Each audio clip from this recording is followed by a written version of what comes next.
ஆகாவிசு மையநேய அன்பர்கள் அனைவருக்கும் வணக்கம். இன்றைய பகுதி லக்ஷ்மி பாகம் 2.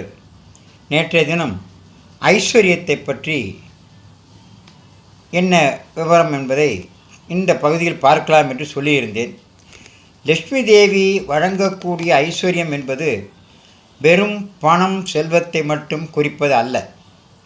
லக்ஷ்மி தேவியின் அருள் இருப்பவர்களுக்கு புகழ், பலம், வெற்றி, தங்கம், நவதானியங்கள், நல்ல புத்திரர்கள், மகிழ்ச்சி, ஆனந்தம், புத்தி, அழகு, உயர்ந்த இலட்சியம், உயர்தவம், அறம், நல்ல பண்புகள், ஆரோக்கியம், ஆயுள் ஆகிய 16 விஷயங்களும் அவர்களுக்கு கிடைக்கும்.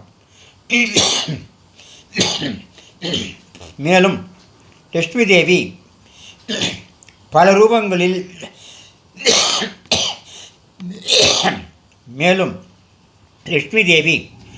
ரூபங்களில் அருள் பாலிக்கிறார். உதாரணமாக ஸ்ரீதேவி, பூதேவி மற்றும் நிலாதேவி. மகாலட்சுமியை அஷ்டலட்சுமி என 8 வகையாக வழிபடுகின்றனர். ஒரு மனிதனுக்கு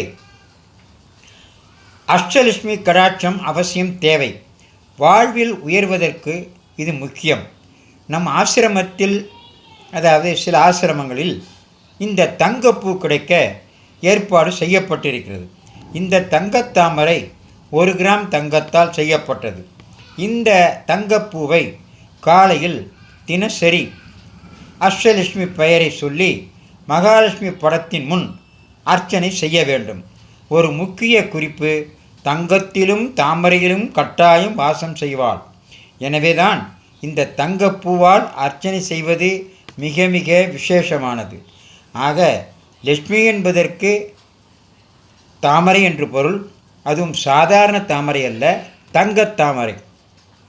இந்த தங்கத்தாமரை பூவால் 8 தாமரை பூக்களால் லக்ஷ்மியினுடைய 8 பெயர்களையும் சொல்லி அஷ்டலட்சுமிக்கு நாம் அர்ச்சனை செய்து வழிபட்டால் நமக்கு எல்லாவித பலன்களும் நன்மைகளும் கிடைக்கும் என்று லக்ஷ்மி புராணத்தில் சொல்லப்பட்டிருக்கிறது. அதாவது இந்த பூவை காலையில் தினசரி 8 மகாலட்சுமி பெயரை சொல்லி மகாலட்சுமி படத்தின் முன் அர்ச்சனை செய்ய வேண்டும். இதை முடிந்தவர்கள் செய்து அவர்களுடைய எதிர்காலமும் அவர்களுடைய குடும்பமும் நல்ல நிலையை அடைய வேண்டுமாய் பிரார்த்திக்கிறேன். மேலும் நாளை ஒரு தலைப்பில் மீண்டும் சந்திப்போம். எல்லா புகழும் பெரியாண்டவனுக்கே. நன்றி, வணக்கம்.